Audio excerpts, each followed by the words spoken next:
कोण ग तू? सरस्वती. कसे ना सरस्वती, आमच्या यांनी आणि सासऱ्यांनी मन मोठं केलं म्हणून तुला या घरात स्थान मिळालं. नाहीतर तुझी जागा या महालात नाही तर झोपडीत आहे.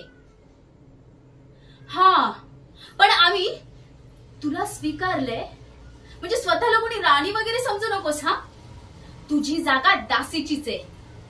आणि एक गोष्ट लक्षात ठेव, तुझ्या नवऱ्यासारखी तू पण या घरची मोलकरीणच आहेस. म्हणून आजपासून मी जे जे सांगेन ते निमूटपणे करायचं. कोणतीही तक्रार चालणार नाही. आणि चुकूनही असं झालं तर तू आणि तुझा नवरा दोघेही बेघर व्हाल. तर आजपासून लायकीप्रमाणे वाग आणि तसंच वागत राहायचं.